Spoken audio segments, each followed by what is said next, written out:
우리 오카논 목사님이 조영기 목사님을 청한다 그래서 굉장히 마음에 근심을 했다는 겁니다.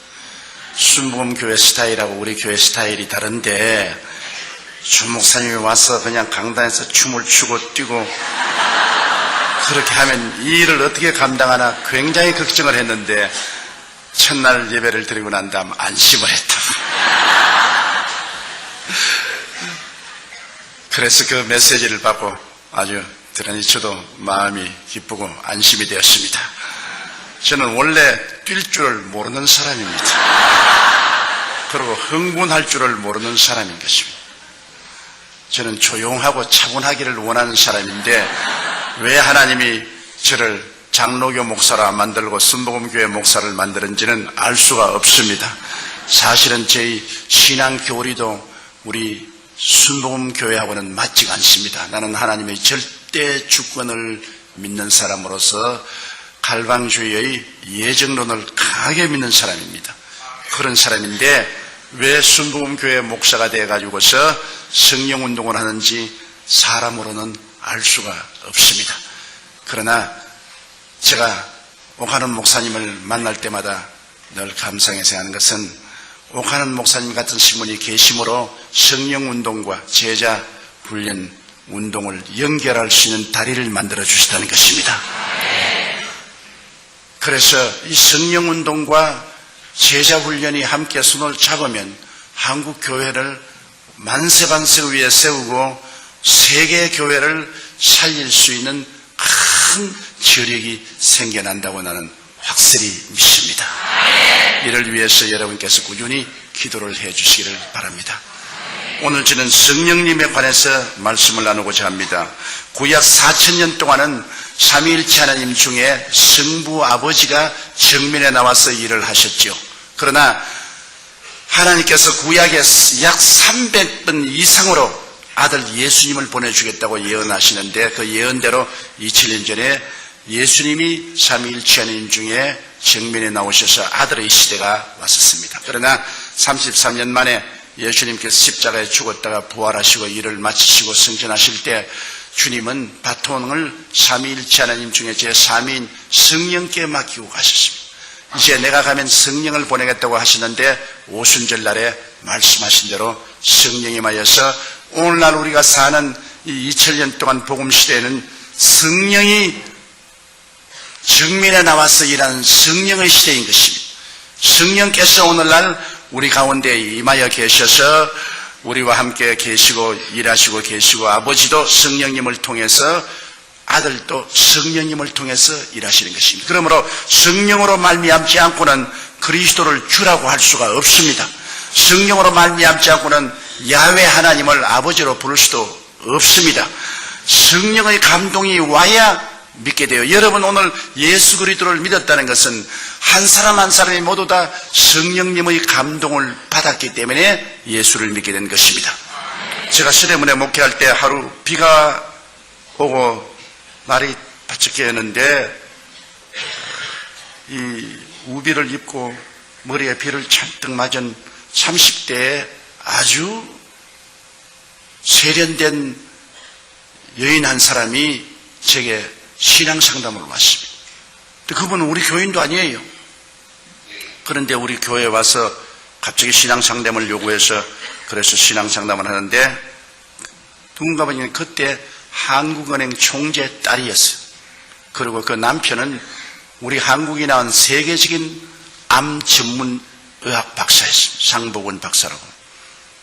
그런데 그 상 박사님이 일본 동경대학교 이과대학에서 박사학위를 받고 미국 UCLA에서 또다시 공부를 하고 뉴욕의 마운트 사이나이 유대인 병원의 의사로 있다가 이기붕씨 주치의로 초청을 받아서 왔는데 술을 너무 좋아해서 술을 많이 먹다가 중풍이 걸렸어요.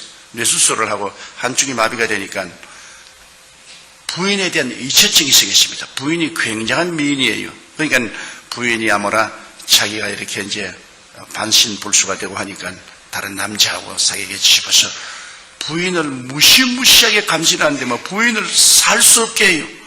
매일찌개까지 생선 회칼을 가지고 목에 대놓고 오늘 너 누구 만났냐고 이렇게 하니 이 사람이 무식한 사람도 아니고 세계적인 암학자고 의사 의학 박사가 그렇게 하니 기가 막히죠. 자기는 어떻게 해야 살 수 있느냐고 아주 완전히 노이로제에 걸리게 되었다고. 친구가 여의도 순복음교회 가서 한번 목사님과 상담해보라고 해서 왔다 그래요. 그래서 제가 당신은 예수 믿는 도리밖에 없다. 하나님이 당신의 마음속에 위로와 평안을 주시기 때문에 예수를 믿고 하나님께 의지하고 하나님의 능력에 의지해서 그 남편을 감화 감동시켜라. 당신이 먼저 예수 믿고 남편을 교회로 데리고 오라고. 그랬더니만 그 다음 주일날 남편을 교회로 데리고 왔는데 남편이 아니게 아니라 이렇게 절뚝절뚝하면서 잘생겼어요. 대구 사람인데 아주 강한 경상도 액센트를 쓰는 사나이입니다. 그런데 예배를 피라고 난 다음에 내 사무실인데 그거 부인하고 쩔뚝쩔뚝하고 들어왔어요. 조 목사. 네, 왜 그랬어요? 당신 말이야 설교할 때 우리 마누라만 쳐다보면 죽여버려. 기가 칵 막힙니다. 내가 그때 우리 교인이 한 4,000명 됐어요. 내가 이 한 4,000명 성도 가운데 유독히 당신 부인을 쳐다볼 이유도 없고 또 당신 부인만 이쁜 줄 생각하느냐? 우리 집 사람도 당신 부인 뺨칠만큼 이쁘다. 그러니까 그런 설 좀 쓰게 좌우간 잔소리 말고 우리 마누라 꾀기만 하면 내 칼로서 조목사 찔러 죽인. 이체증이라는 것이 이렇게 무섭구나. 그런데 이체증 덕분에 교회는 꼭 나와요. 마누라 지키려고. 그 부인이 교회 나오면 꼭 따라와서 부인 옆에 딱 앉아가실 거예요. 근데 언제나 내 정면에 앉아있기 때문에 내가 설교할 때 이렇게 설교하다가 이렇게 봐야지. 이렇게 보면 또 자기 부인 봤다고 또 야단법을 하라니까. 참 주일날 그 사람만 오면은 신경이 쓰이는데 아주 못 견디겠어요. 그런데 꼭 예배를 피라고 나면은 내 사무실에 들어옵니다. 안 들어오면 좋겠는데 꼭 들어와가지고서 하는 말이 내가 멀리서 보니 당신 이마도 번질번질하고 바보같이 안 보이는데 왜 그 완전히 바보 같은 소리 하느냐. 생화학적으로 생각해봐라. 어떻게 처녀가 잉태하여 아들을 낳으며 어떻게 죽은 사람이 무덤에 들어갔다 사흘 만에 다시 부활하느냐. 피가 다 썩었는데 어떻게 부활하냐. 당신 멀리서 보면 상당히 총명도 있어 보이고 이마도 까지고 눈도 빛이 번쩍번쩍 나면서 사는데 그런 바보 같은 소리를 하는 거 보고 내가 너무나 불쌍하다. 어디 직장이 없으면 내가 직장 하나 구해줄까. 왜 그런 거짓말하고서 밥을 먹냐. 그러니 이 사람 무식한 사람도 아니고 세계적인 우리 한국이 난 암학자인데 그래서 내가 당신 참 상박사 불쌍한 사람이요. 당신 고작 그거밖에 모르. 그러니까 자기는 참 불쌍하다. 보기에는 똑똑하게 보이는데 말하는 거 보면 영 바보 같은 말을 한다. 이야, 나하고 그렇게 거리가 먼 줄 몰랐어요. 신령한 세계는 전혀 모르니까 내가 하는 말하고 그가 하는 말은 완전히 다른 세계예요. 그래서 난 관심을 안 기울입니다.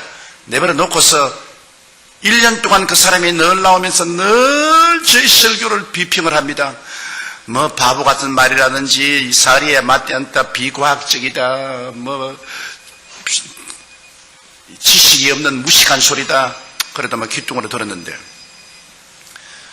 크리스마스 날 제가 설교를 하는데 앉아서 손수건을 내서 자꾸 눈물을 닦아요.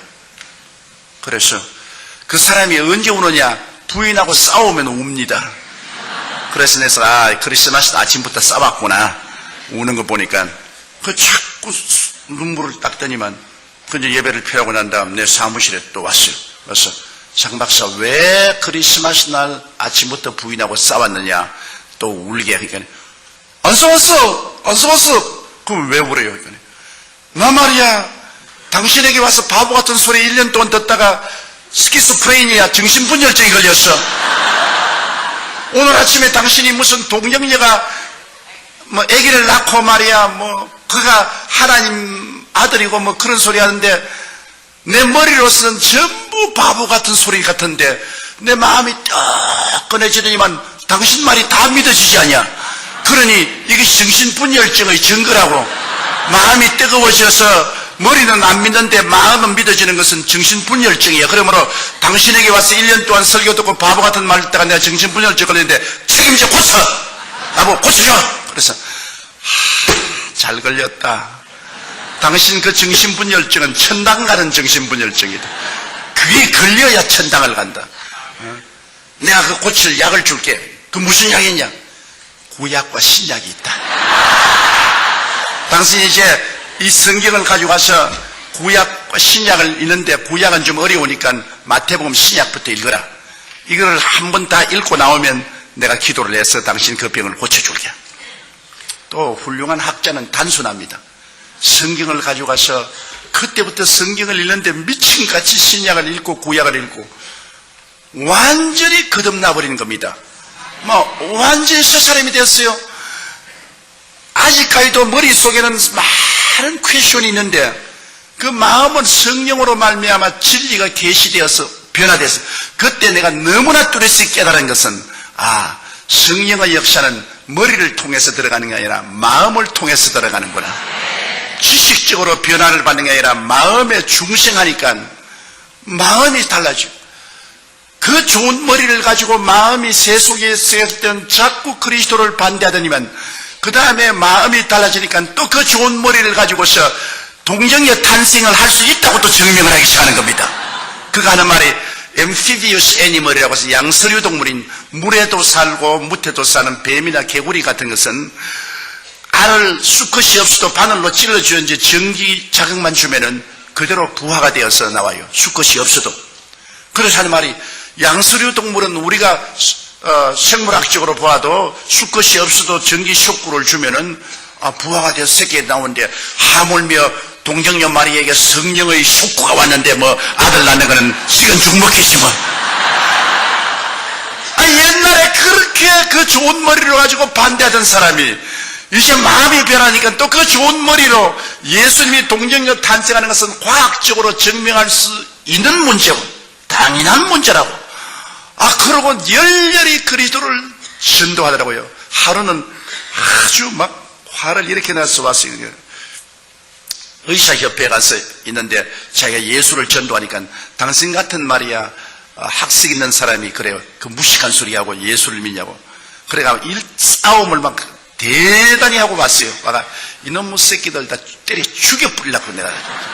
지가 뭐 안다고 말이야. 동정녀 탄생이 없다 그러고 말이지. 죽은 자가 온 데서 부활이 없다고 고함을 치는데 내 이놈의 새끼들 막 죽여버리려고 하더라. 내 말을.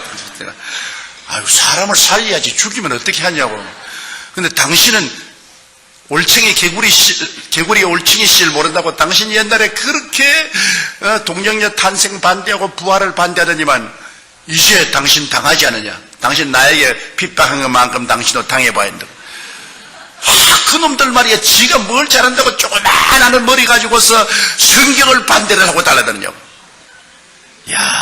하나님의 성령이 와서 마음을 변화시키니까 머리는 마음의 도구에 불과해요. 마음이 예수를 믿게 되면 머리는 다 예수님에 대한 증거를 하는 데 쓰고, 마음이 안 믿으면 그 머리 가지고서 전부 반대로만 쓰는 것입니다. 그렇기 때문에 성령으로 말미암지 않고는 예수를 주라고 할 수 없는 이유가 거기에 있는 것입니다. 성령의 감동이 오면은 마음이 문이 열리고 녹아지고 하나님의 계시가 임하심으로 예수를 하나님의 아들로 보게 되는 것입니다. 이것은 이성적으로 증명할 문제가 아닙니다. 감각적으로 증명할 문제가 아닙니다. 계시적인 신앙인 것입니다. 성령이 오셔서 우리에게 계시 주시는 것입니다. 그러므로 예수 믿고 성령 받으면 성령이 예수 그리스도를 구주로 우리에게 증명해 주시는 것입니다. 여러분 예수 믿었기 때문에 다 성령 받은 사람들이. 그러나 성령을 받은 것하고 성령 충만하고는 틀립니다. 여러분 성령을 충만하게 받으면 하나님의 성령의 은사가 나타나기 시작하는 것입니다. 성령의 은사는 여러분 성경에 보면 고린도전서 12장에 지혜의 말씀 연사, 지식의 말씀 연사, 영분별의 연사, 예언의 연사, 방언의 연사, 방언 통역의 연사, 또 믿음의 연사, 기적의 연사, 병 고치는 연사도 있고 또 여러분 로마서 12장에 보면은 12장 6절로 8절에 섬기는 은사, 가르치는 은사, 구원하는 은사, 구제하는 은사, 다스리는 은사, 긍휼을 베푸는 은사들이 있는데요.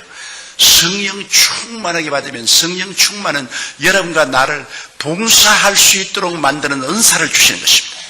우리가 구원받아서 성령 받은 사람은 그 마음속에 아들의 영으로 성령이 오셔서 여러분 아버지로 부르게 하고 구원받은 자녀로서의 확신을 얻게 하지만은 이제 성령 충만은 봉사하기 위한 능력을 하나님이 주시는 것입니다. 그렇기 때문에 하나님 앞에 은사를 받아서 봉사하려면 성령 충만을 받아야 되는데요. 제가 처음 예수 믿고 구원을 받고 난 다음 다른 사람이 성령 충만 받았다 그러기에 나도 성령 충만 받기 위해서 1년을 기도를 했는데 성령 충만 못 받았어요. 성령 충만 받기 위해서 기도하면 오라해서 잠이 들고, 그리고 또 기도하려니까 할 말이 없어요. 한 5분 하고 난 다음엔 뭐 아무 할 말이 없어. 그러니까 아주 답답해요. 그래서 제가 이제 신학교에 들어왔는데, 신학교에 내 동창들, 그 다음 후배들도 보니까, 뭐, 방언도 하고 막 그래요.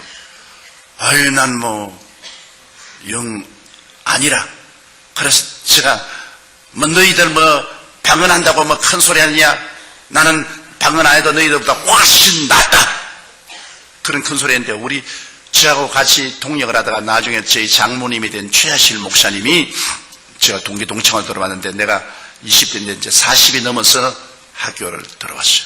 하는데, 그런 보면 늘 제일 앞자리에 수업 시간에 앉아가지고서 기도를 하는데 얼굴이 파랗게 아주 성령의 불이 임해가지고서 손을 떨면서 방언을 해요.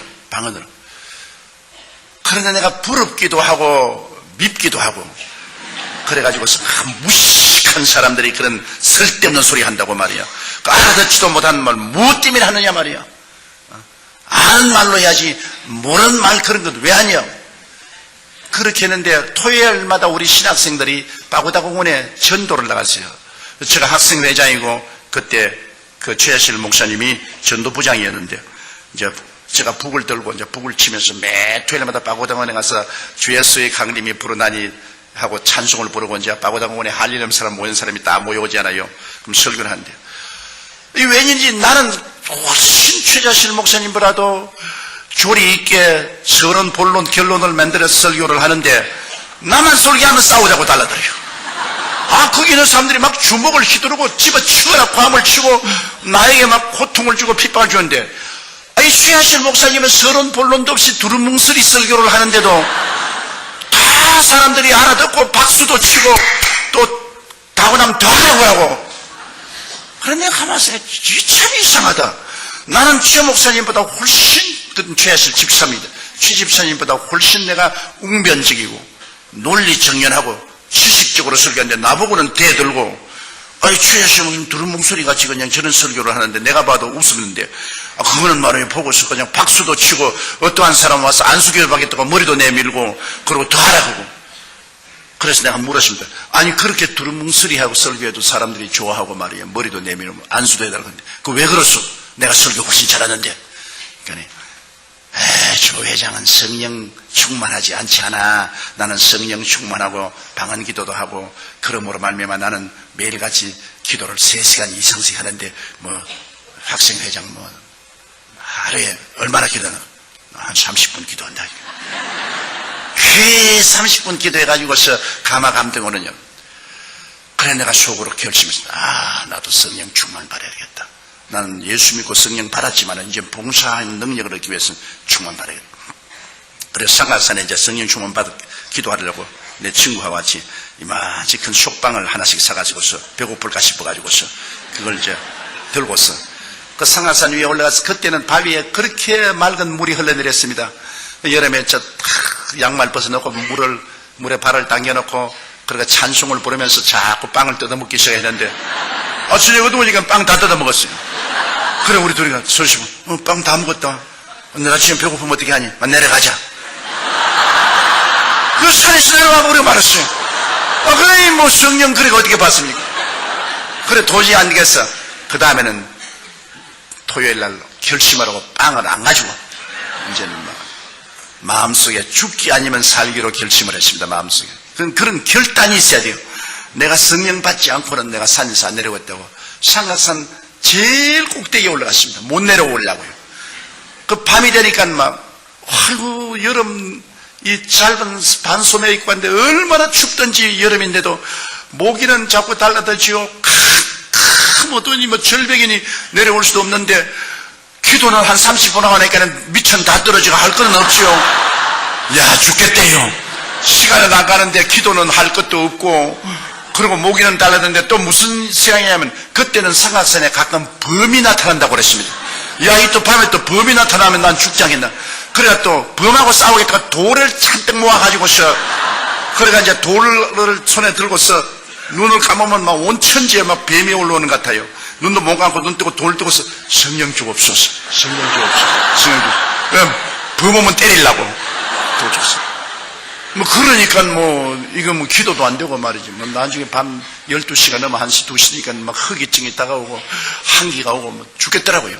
그래서 에라, 이 판재판 사판이다. 범이 와서 물어 죽든지, 뱀이 올라와서 물려 죽든지, 난 이제 성령 안 받으면 이거 아무것도 안 될 테니까 성령 충만히 받아야 되겠다. 그래서 돌도 다 던져버리고, 그냥 이 소나무를 끌어안고, 그때부터 제가 죄를 회개하기 시작했습니다. 일정 시대에 그때는 살기 어려우기 때문에 학교 갔다 오다가 나무 외밭에 들어가서 왜 훔쳐먹은 거절까지 다 회개했다고요. 어릴 때부터 지은 죄를 다 죄를 회개하는데, 성령이 임하시니까 죄가 없는 줄 알았는데 내 죄가 그렇게 많을 수가 없어요. 온갖 과거의 죄가 다 드러나기 때문에 그 죄를 그냥 눈물로 회개하고, 그 다음에는 힘이 생겨서 고함을 치는데 외마디 소리로 하나님이여 성령 충만히 달라고, 나같이 20대에 세상에 물 안 들고 주의 사업으로 돌아온 사람에게는 성령 안 주고, 40이 넘어 죄는 다 지은 죄입사 같은 사람에게는 성령 주고, 하나님 불공평하다고. 나는 오늘 성령 안 주면 나는 이제는 신학교도 다 집어치워버리고 이제 목회도 안 하겠다고. 그리고 고함을 치는데 배창자가 끊어질 것 같아요. 아마 해산하는 고통이란 그런 거예요. 배창자가 끊어질 것 같아요. 그러니까 나는 기도를 하고 있는데, 내 입에서 다른 말을 하고 있어요. 나는 분명히 한국말로 기도하고 있는데 입에서는 방언으로 말을 하고 있어요. 방언으로. 그리고 온몸이 불덩어리가 되고 성령이 충만해. 그래야 We were in love that never meant to stay. Some things are real even when they fade.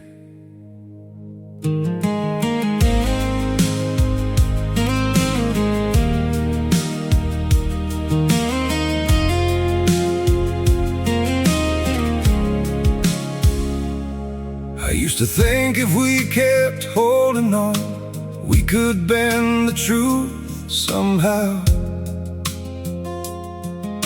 But love can't fight what's pulling us apart, and it's breaking us down now.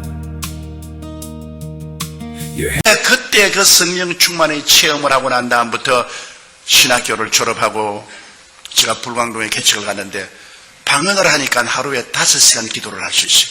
아는 말로 기도하다가 또 방언으로 기도하다가 아는 말로 기도하다가, 이제는 기도를 많이 할 수 있어요. 전에는 30분 기도하면 기도할 것이 없는데, 성령께서 오시니까 도와서 아는 말로 기도하다가 또 미천 떨어지면 또 방언으로 기도하고, 또 방언으로 한참 기도하다가 또 아는 말이 생각나면 또 아는 말로 기도하고. 그래서 불광동에서 제가 목회할 때 하루에 5시간 이상씩 기도를 했습니다. 물론 할 일도 없고, 교인이 5명이니까 할 일도 없이 5명 매일같이 신방도 할 수도 없고, 그러니까 천막교회 앉아가지고 하루에 5시간씩 기도를 합니다. 5시간 기도하면 온몸이 불덩어리 같아요. 그리고 강단에 일어서서 설교를 하려고 하면 마치 공중에 떠있는 것 같아요. 그러니까 그때부터 하나님께서 기사와 이적을 허락해 주시더라고요. 제가 제일 처음 놀라운 기적을 체험한 것은, 그 천막 옆에 토담집을 지어놓고 이렇게 있는데, 저녁 12시가 돼서 아무래도 이 천막에 가서 기도해야 된다고, 추운 겨울인데 천막에 나오니까 청년들이 몇 사람 와서 철야 기도를 하고 있는데 누가 나 덩어리를 턱 들이니까 거지가 하나 와서 아주 초라하게 온 거지가 하나 와서 덩어리를 턱 들면서 선생님이 이 교회 목사입니까? 그래서 난 목사가 아니고 전도사라고. 그러니까 나 기도 좀 해주시겠소? 그러니까 안진뱅이요. 당신 어떻게 왔을까? 내가 서울역에서 이 구걸을 하고 있는데 어떤 사람이 지나가면서 하는 말이 너 저 불광동에 천막교회 찾아가면 그 전도사가 하나 있는데 그 사람이 병자회에서 기도하면 병이 낫는다 하더라. 너 팔자를 고칠 수 있으니까 한번 가보라. 그래서 하루 종일 버스 저 기사들에게 사정을 해서 아침에 출발한 것이 밤 12시가 넘어가지고서 왔는데 이렇게 안진뱅이가 돼가지고서 손에다가 송곳 같은 가지고서 이렇게 끌고서 와요. 무릎에는 이렇게 고무를 대가지고서 이렇게 끌고 이렇게. 그래 아주 몸이 얼음장 같고 그렇더라고요.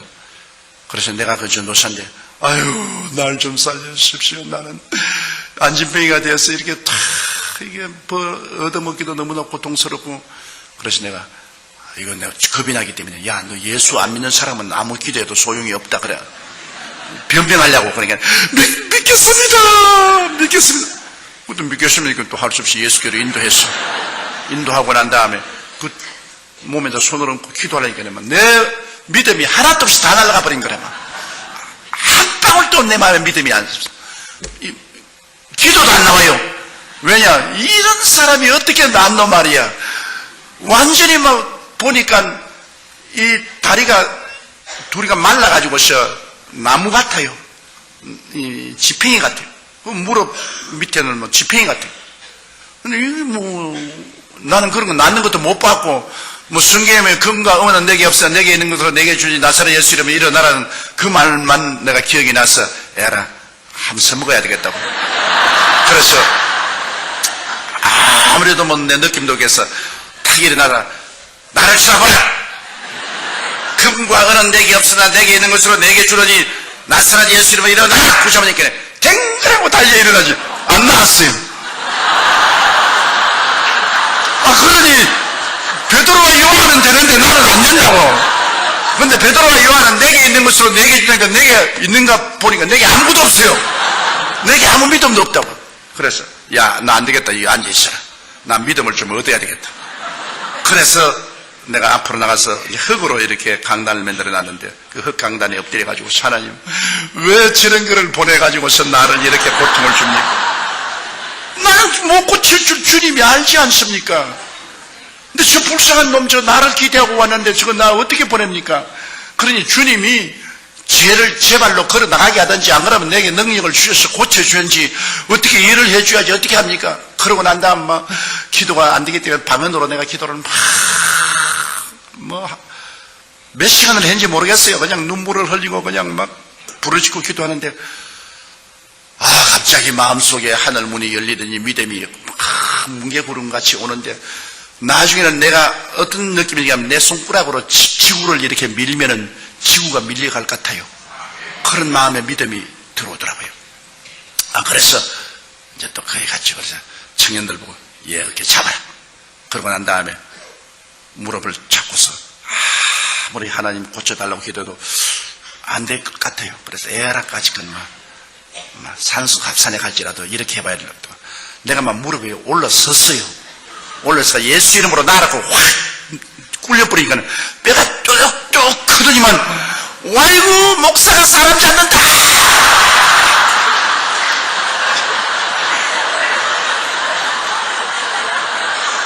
나도 이제 어쩔 도리가 없어요. 그래가지고서 이놈을 잡아서 탁 일으키니까 두 다리가 부러져가지고서 덜렁덜렁 하더라고요. 참 기가, 그러니까 그 청년들이 다 놀래가 다 달아났는데 말이죠. 왜냐하면 동창지에 안 지으려고. 엄마가 과음치고 울고 아이고 내 죽는다고 그러면. 그래 내가 예수 이름으로 미안하니 그러라고 해서 내가 확 밀어제껴버리고 눈을 탁 따져.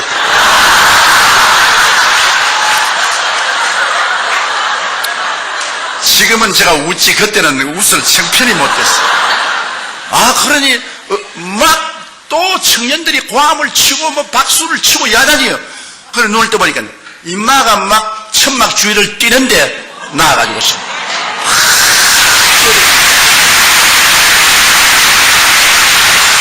그래서 내 평생에 처음 기적을 보고 이게 꿈인지 생신지 내가 알 수가 없어요. 그래가 이놈이 막 그 이탈부터 동리에 나가가지고서 전도를 하는데요. 여러분 나는 쩔눈발이였는데 저기 전도사님 가서 안수받고 내가 쩔눈발이가 나왔다고 전도를 하고 막 돌아다니니까 내가 아무리 전도해도 안 오던 사람들이 막 천막에 교인들이 꽉 들어찼어요. 그 시골에서는. 그래 이제 전부 다 내가 병 고칠 줄 알고 있으니까 내가 별 도리가 없지요. 그날 설교를 하고 난 다음 그때는 전기가 없어서 이렇게 램프를 이렇게 달았는데 그 램프불을 밝혀가지고서 여러분 오늘 여러분께서 이 병 나을 줄 알고 왔는데 갑자기 오니까 여러분에게 중환병자는 못 없을 줄 압니다. 그러므로 감기 들린 사람이나 몸살 앓는 사람 이런 사람 앞으로 나오세요. 그러니까 저 뒤에서 전사님 그래. 왜 그래? 아니 왜요? 그러니까 여기 내가 태어날 때 기머리 벙어리 된 처녀 둘 데리고 왔는지 그래. 얘를 어떻게 감당하는지 진짜 이제 큰일 났어요. 태어날 때부터 기머리 되고 벙어리 된 걸 갖다가 내가 어떻게 고치냐.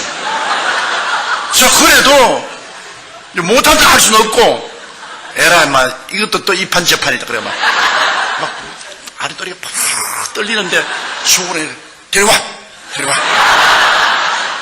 근데 하나는 키가 크고 삐쩍 마른 처녀하고 하나는 키가 적고 통통한 둘이 되는데 둘이도 왜 왔는지 모르고 두리번 하고 있어요.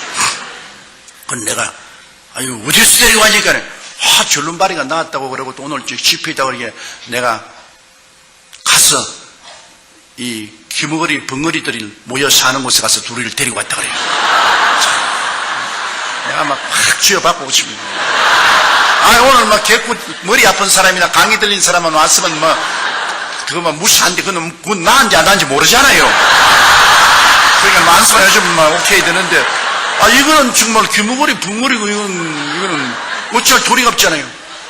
그럼 모든 사람들이 기대를 하고 쳐다보는데 이제 안 할 수도 없고 그래가 내가 주님 내 위치를 한번 바꿔놓고 생각해 봐 주십시오. 주님이 내 자리에 섰더라면 어떻게 했습니까? 주님 내가 지금 죽을 지경입니다. 이제 이랬다가 이게 안 나는 날이면 천막 걷어 치우고 이제 거짓말쟁이가 되어서 이제 쫓겨나가야 될 터인데 주님께서 어쩐지 살려주시고 나는 어떻게 기도할 줄 모르니까 주님이여 계시를 좀 주십시오. 계시를. 그래도 계시고 아무것도 안 보여요. 그냥 주님께서 계시 줄 줄 알고 눈을 탁 감는데 그냥 개똥벌레만 왔다 갔다 아무 계시도 안 보여요. 사람이 답답하면 자기가 마음대로 생각합니다. 내 생각이 귀신 들려 기머리 되고 벙어리 되는데 귀신이 들리는데 빼빼한 애에게는 빼빼한 귀신이 들어가 있을 것이고 뚱뚱한 애에게는 뚱뚱한 귀신이 들어가 있겠다. 빼빼한 귀신 쫓아내는 게 뚱뚱한 귀신 쫓아내는 것보다 쉽겠다 생각했어. 그래서 너 빼빼한 거 너 나오라. 뚱뚱한 너는 여기 있어. 그래 이제 걔에게 이제 귀에다가 내가 손을 얹고 하나님 아버지 이 귀머거리를 고쳐주옵소서. 그리고 예수 이름으로 귀먹은 귀신아 나와라. 그렇게 하고 난 다음에도 손가락을 뺄 수가 없어요. 겁이 나가지고서. 그러니까 또 좀 기도하고 또 나와라 하고 또 기도하고 너무 오래 하니까 교인들이 그만 이상하고 보고 있어요. 이제 손을 뺏는 날이면 이제 운명의 시간이 다가오는 겁니다. 그게 하나님의 기적이라는 것은요 편안한 데서 안 나타나요. 운명의 시간이 다가와야 기적이 나타나는 겁니다. 벼랑에 서서 이것이냐 저것이냐 막 완전히 막다른 골목이 나는 완전히 막다른 골목. 이거는 젖 먹던 힘을 다 내가지고 기도를 하고 그다음 손가락을 탁 뽑고 그것도 용감하게 내가 싹 돌려 세워가지고서 그래가지고 내가 이쪽 귀에다가 이러니까 돌아봐요. 그런데 저쪽에 또 이렇게 돌아봐요. 그래서 내가 뒤에서 엄마 그러니까 이래요. 아빠 하나님 그래요. 와 하나님이 응답했구나. 그래 그 다음부터 내가 그 자리에서 예수 이름으로 승리를 얻었네. 그걸 한 구절로 가르치겠네. 예수 이름으로 따라하더라고요. 그래 내가 그 사람 얘 정말로 기머거리 벙거리 이야기는 아주 아무것도 못 들었다고. 벼락이 쳐도 모릅니다. 그러면 얘가 그 다음 들리니까 막 뛰고 막 손바닥을 치고 막 그 뚱뚱한 애를 안고 막 너도 와서 받으라고 막 이러는데 이제 하나 남았으니까 두 번째도 할 필요가 없어. 이제 그거 하다가 안 되면 안 되니까 내가 막 교인들에게 보라고 하나님 살아계신다고 막 일일이 아픈 사람 다 나오라고.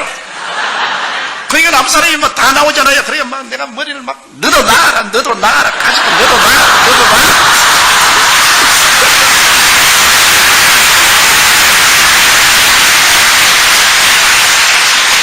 그래가 내가 솔직히 말해서 팔자에 없는 신유의 주의 종이 되었다고요. 내가 원해서 된 것이 아니라 환경이 그렇게 되어서 뭐 안 할 도리가 없어가지고서. 그래가 3년 만에 그 산골짜기에서 교인이 500명이 되었어요. 그러니까 하나님이 기사와 이적을 나타내니까 그러한 많은 사람이 모여와서 그때부터 병이 낫고 복음이 전거되기 시작합니다. 그것이 내가 하루에 5시간씩 기도할 수 있었기 때문에 그런 일이 생기는데 그 기도를 그렇게 할 수 있는 것은 성령을 충만히 받고 난 다음에야 기도할 수 있는 힘이 오더라고요. 내가 그냥 성령 받고 난 다음에 중생하고 난 다음에는 그렇게 기도할 열정도 안 생기는데 내가 성령 충만히 받고 그 다음 방언 기도도 할 수 있고 그렇게 하니까 그 다음부터 오랫동안 기도하게 되고 오래 기도하니까 은사가 나타나기 시작해요. 성령은 그래서 성도들에게 그냥 성령 충만히 받으라고 강조를 하고 그 다음 성령 은사를 받으니까 뭐 섬기는 사람, 봉사하는 사람, 전도하는 사람 생겨서 열심히 봉사하고 전도하게 되고 교회가 그때부터 눈부시게 발전해서 제가 61년도에 서대문에 나왔는데 1970년도에 가서 교인이 18,000명이 됩니다. 그러니까 그 서대문 그게 험한 곳입니다. 그게 왜냐하면 세문안 교회가 있고 그 다음에는 정동교회가 있고 독립문성결교회가 있고 아현 감리교회가 있고 한국의 대표적인 정직한 교회인데 그 한가운데 딱 제가 들어갔어요. 사람들마다 너 이제 망했다. 그거 들어가서 너는 살아남지 못한다 그랬습니다. 그때 내가 나이 26살이었습니다. 그러니까 뭐 시퍼런 젊은 놈이 그 들어가서 어떻게 합니까? 그래도 제가 하나 깨달은 것은 사람들의 필요를 채워주면 사람들이 온다. 배고픈 사람에게 밥 주는데 안 올 테겠느냐? 목마른 사람에게 물 주는데 안 올 테겠느냐? 그때 한국은 개발연대라 60년대 전라도와 경상도에서 사람들이 많이 서울로 와서 올 때 갈 데가 없어서 방황하는 그때 교회를 개방해놓고 교회에서 차기도 하고 교회에서 생활하도록 내버려놓고 그 다음에 가난하고 헐벗고 굶주리면 병이 많지 않습니까? 그러므로 병자 위한 기도를 하고 위로와 격려를 해주니까 뭐 교인들이 모여오는데 구름띠같이 모여와요. 그래서 오늘날 70만 성도까지 올라오게 된 것입니다. 이러므로 사람들이 와서 괜히 교회를 외형적으로 안 보고 와, 이 굉장한 교회라고 하는데 저는 늘 대답한 것입니다. 이건 내가 한 건 아닙니다. 성령께서 역사설라는 곁에 따라다니며 구경만 했지 성령의 역사이지 나는 구경밖에 한 것이 없습니다. 내가 어떻게 합니까? 나는 못해요. 나는 어림도 없어요. 성령 충만받고 성령의 은사가 나타남으로 말미암아 이런 일을 했다고 제가 늘 그런 증거를 합니다. 그럼 성령과 우리의 관계는 성령께서 우리가 예수 믿을 때 우리가 성령 받고 난 다음에 그 다음 성령 충만해서 성령의 은사가 나타나면 성령의 은사로서 우리가 섬기면 하나님의 영광이 나타나기 때문에 하늘나라가 크게 확장되지요. 예수님께서 말씀하기를 내가 아버지께 구하겠으니 그가 또 다른 보혜사를 너에게 주사 영원토록 너희와 함께 있게 되는데 여기에 다른 보혜사라는 말이 의미가 깊습니다. 여러분 제자들은 마땅히 말을 했을 거 아닙니까? 예수님 우리 다른 보혜사 필요 없어요. 예수님 우리와 같이 계셔주세요. 그렇게 말할 것인데 예수님께서는 제자들에게 내가 다른 보혜사를 보냈다 할 때 제자들이 그런 질문 안 했습니다. 이 다르다는 말이 헬라어에 두 가지가 있는데요. 알로스라는 말이 있고 헤테로스라는 말이 있습니다. 보혜사라는 것은 파라클레토스인데 알로스 파라클레토스하고 헤테로스 파라클레토스가 있는데 예수님이 말씀하시는 것은 알로스 파라클레토스라는 말을 쓰십니다. 알로스라는 말은 똑같은 것 중에 하나입니다. 두 개가 똑같아요. 같은 모양이고 같은 무게고 같은 형식이고 똑같은데 둘 중에 하나 다른 거 할 때 알로스라 했습니다. 그런데 헤테로스는 전혀 다른 겁니다. 이 마이크하고 이 강단은 완전히 다르죠. 이거 할 때는 헤테로스라는 말을 했습니다. 그런데 예수님께서 나는 처음 보혜사인데 내가 가면 아버지께 구해서 알로스 파라클레토스를 본다. 나와 전혀 같다. 내가 하나님이냐? 그도 하나님이다. 내가 사랑하냐? 그도 사랑한다. 내가 병을 고치느냐? 그도 고친다. 내가 귀신 쫓아내느냐? 그도 쫓아낸다. 내가 하나님 아버지를 나타내느냐? 그도 나타낸다. 전혀 똑같은 것. 그래서 이 알로스 파라클레토스는 성령 오시면 예수 오신 것과 같고 또 예수님 계시면 성령 오신 것과 같고 전혀 같은 것 중에 둘 중에 하나는 그는 알로스라는 말을 씁니다. 그래서 예수님께서 내가 가면 아버지께 구하겠으니 나와 똑같은 다른 보혜사라고 했다. 그러므로 성령이 오시면 예수님이 하신 일을 꼭 그대로 할 수밖에 없습니다. 여러분, 주님께서는 말씀하기를 내가 가면 나를 믿는 자에게는 나보다 더 큰 일도 행하겠다고 했는데 예수님과 알로스로 꼭 같으니까 예수님께서 사역하신 그 사역을 성령께서 그대로 반복을 하시는 것입니다. 그것을 우리가 꼭 알아야 돼요. 그래서 오늘 성령 시대에는 예수님 시대에 하던 일은 다 지나갔다고 생각하면 안 되는 것입니다.